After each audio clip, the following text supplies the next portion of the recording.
Dolly Parton lighting up our green room, lighting up the screen, lighting up the stage.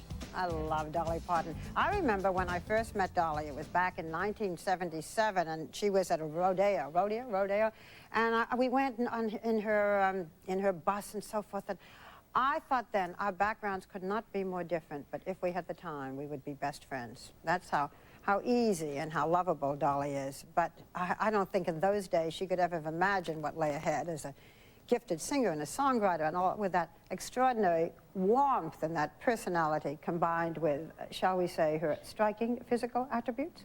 And Dolly Parton has gone on to become an American icon, and deservedly. Ladies and gentlemen, we are thrilled to have Dolly Parton.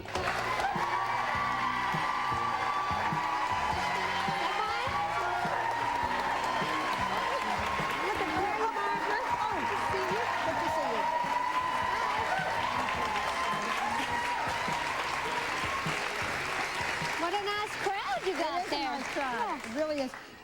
You and I have done 2 big interviews for the specials, and when we were doing the last one, I think, no, maybe it wasn't that far back, you were doing Dollywood. It's now 13 years old. We are going to open our 13th season on the 17th and 18th of April is our big grand opening, and 13 years have just gone by like that. You were seeing some of it. Okay, well, good. How much time do you get to spend there? Well, I go at least 4 times a year. I go for the big opening for, actually, I'm up there about a week and a half doing commercials and stuff. And then I go in midsummer when we have a lot of our festivals. In October, oh, look at the eagles, isn't that great?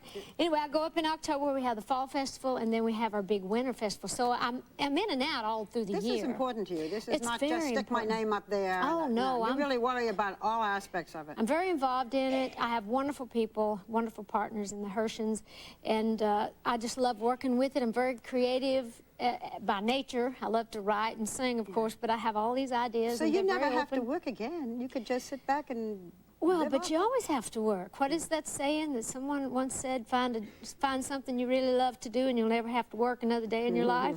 Well, that's kind of how I feel about my life. I've been very blessed. But Dollywood is great. I love to watch it come to life. Every year we do some new expansion. This year we have what we call the highest, fastest water ride in the country. We just saw a little bit. It's called Daredevil Falls. You know, if we're talking about a tragedy that happened in the South, and we think, oh, you know, well, you look at something like this and it's so wholesome. When you were growing up, were you around guns? I mean, you came from a very rural background and a family that didn't have a lot financially. No, we didn't. To say the least. We were farm mountain people, and we actually did, my brothers and my father, all my uncles, used to have to hunt a lot for food, not just for sport. So we grew up with guns. We knew how to respect them, but not handguns. I mean, if my father had a handgun, we didn't see it, but we had rifles and shotguns. They were kept in a cabinet, and we were taught to respect them. But I think when it's a way of life, but that's a terrible thing that happened, especially with those kids. But I think, it's like you said, it's not just in the South. It happens all over. You know, it's just, who knows why children do that. And I think a lot of it has to do with us letting television be our babysitters. I think they see so much stuff in the movies, and I don't think they know the difference in fantasy and reality a lot of times. So it's terrible, but we were taught to respect it. I want to talk to you about fantasy and reality, and that is, you are a very beautiful woman, but it's always been important to you to look different. And you said once, if I were not born a woman, I'd have to be a drag queen. Why did you? And there are some drag queens that try to be Dolly Parton. Oh, there's a lot of drag queens. Why was it so important? Why is it still so important to be, you should excuse me, larger than life? Well, I'm such a tiny little person, but you're right. I have a few things larger than life. But I think that a lot of that came from not having anything as a kid. My idea of glamour was, I mean, I felt like so much more inside than when I looked on the outside. And plus, my personality was very outgoing. I just wanted to be as outrageous on the outside as I kind of felt on the inside. Plus, I thought it was pretty. It's a country girl's idea of glamour. And I know now, the older I get, I look more like a cartoon all the time. No, you don't. But, well, I do, but it doesn't matter because I enjoy it. It's fun for me. And I think people, when we did an interview, I forget the last line, but you wanted very much for people to take you seriously. You said something like, I don't want to be just known as the all-American joke. Yeah. Yeah. But you're not. I mean, I think people now realize you know, what's in there, don't you? Well, I think a lot of people do. I think to look at me, you would think that, you know, that I was just a joke. And like I've often kidded about, I patterned my look after what they call the trash in our hometown. And it's true. I thought this woman was beautiful. Mom said, oh, don't bother with that. She's just trash. So I thought, well, I'm going to grow up to be trash. So, but hopefully I just grew up to look like trash. But I like to think that there is a brain beneath the wig and a boob.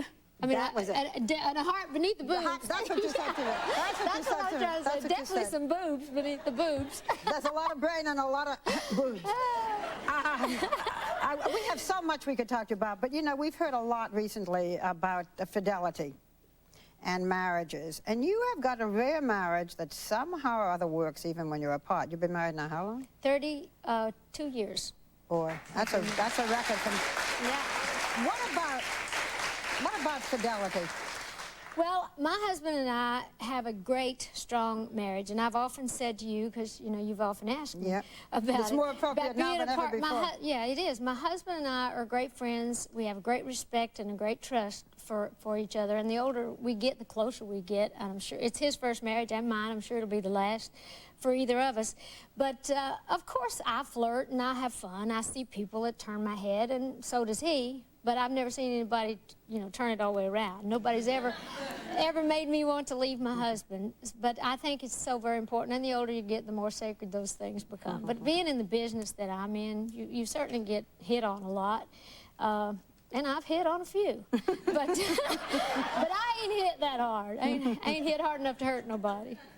Especially my husband. I've never known you to hurt anybody, and I've never sat down to talk to you when I didn't wish that we had hours, because you are one of the nicest and one of the brightest, and I still think if we had time, we'd be best friends. Well, you've always said that, and I've always taken that as a great compliment, because people respect you and love you, and for someone like you to say that about someone like me, it's even twice the compliment than someone else. So come meet my best friends, and we'll do the question of the day. Okay? We'll be right back. All right.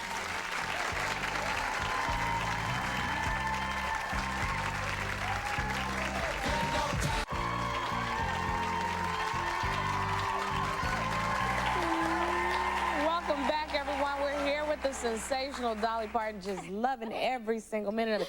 Now, you tell Barbara all about Dollywood and this crazy ride with the water and everything, but you're known for some fabulous music. So what about the music at Dollywood? Well, especially this year, we have a great special. It's called Paradise Road, and it's a Broadway-style musical that we've put together about my life. And when I'm there, I can kind of fit myself in nicely with the show, and when I'm not, it goes on nicely without me. But it's really kind of my life all the way from the time I started, Coat of Many Colors, all the way up through the Hollywood, up to now. Sing it. You don't have your guitar, but sing one of the lines. Oh, it starts out, I grew up dirty and I grew up poor. The wolf didn't even hang around our door, not a crumb to spare, and the cupboard bare.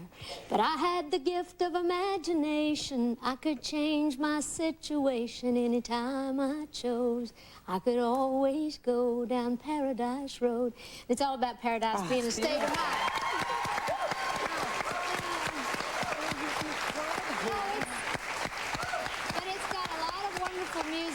And the story, that song will also be in a CD that I have coming out in the fall. It's a song I wrote, of course, but it kind of talks about my life in song. But anyway, that's something we're very excited about. And I did mention the opening dates, 17th and 18th. That is a and great 19th. Well, 17th is a parade. The 18th and 19th of April is a show, and I'll be up there singing at the end of the play and doing what I'm doing now. So anyway, but we have lots of other wonderful rides, wonderful shows all over the park, great food. It's not just an amusement park.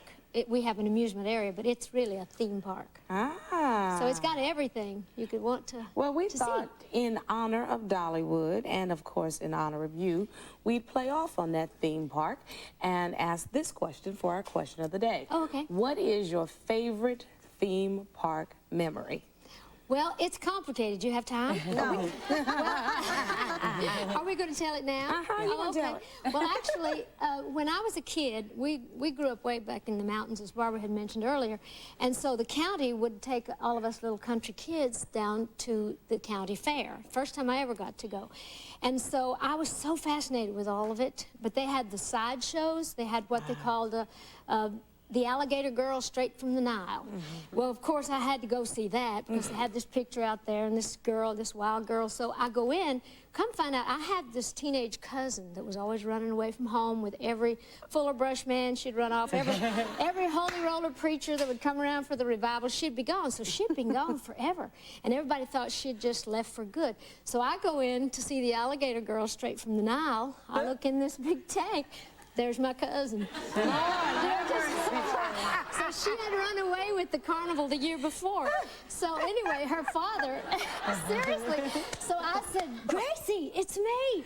And she just kept swimming. And she had all this straight from the Nile with this chipped red polish on her nails and toes, straight from the Nile. But anyway, my uncle found out she was there, and he comes and drags her out of the tank, throws her in the pickup truck, and takes her home. So I had a major memory of that.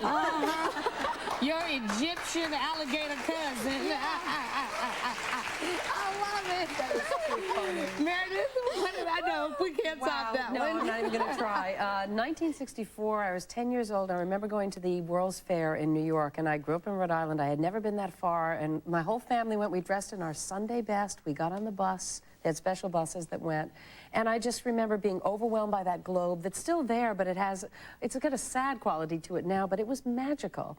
And I went into It's a Small, Small World, which the Pepsi, I think they hosted it. But Walt Disney had built it, which is why it's now at Disney World or Disneyland. I'm not sure, Disneyland. With the little song? With the little, yeah, it's a small world.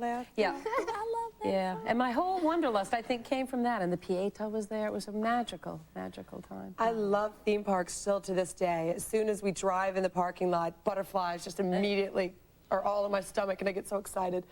But I think my fondest memory, which isn't probably going to sound very fond, was when I was on the swings, you know, those really high swings, and I was about 6 or 7, I guess, and kicking my feet and trying to make it swing back and forth, you know, because I was one of those daredevils, and I kicked my jelly shoe off, and it fell on top of the house, and I only had one shoe for the rest of the day.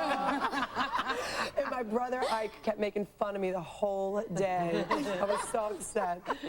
I'm gonna pass and let you always get chopped out of the time because you wait until. No, you go down. I'll save mine for another day because we only have a few seconds. You tell yours. In other words, hers is boring. No alligator girl. No alligator girl. She always gets cheated out of time. It was just this past year. We went to Disney World for ABC's Super Soap Weekend, and I got to spend it with my idol, Susan Luigi, and she somehow talked me into riding the Tower of Terror, where you drop 13 stories, and it was a fond memory because it'll never happen again as long as I live. I can guarantee you that. We don't have time for rappers. I'll tell you mine first. I won't talk about mine because some other day I'll talk about that first memory. But the sweetest thing is when you take your child, and you know this, on the flying horses, and you watch that face. I still think of it. Mine is a little beyond the flying horses, but it's wonderful. I'm anxious to hear it. You know, Dolly, we have certainly enjoyed having you here. Is it over? There's a couch here. I know. There's a spot for you anytime you want to be here. You know you're welcome to stay. Well, great. You know, I could come and sit in with you sometime when some of the girls are out first. I'd love to. Come sit here on this couch. We'd love to have you. I'd tell you about all my cousins. Don't kill me when I get up. But that's another daytime show when we start talking about those crazy cousins. You have a great show, by the way. I think it does a lot of good for a lot of people, not just women, but I think people love it. Thank you so much, baby. Thank We you for love you having so me. much. And your hair looks great. Oh, hey, I know that's right. We'll be right back. We have so much more show. Y'all sit right where you are. We'll be right back.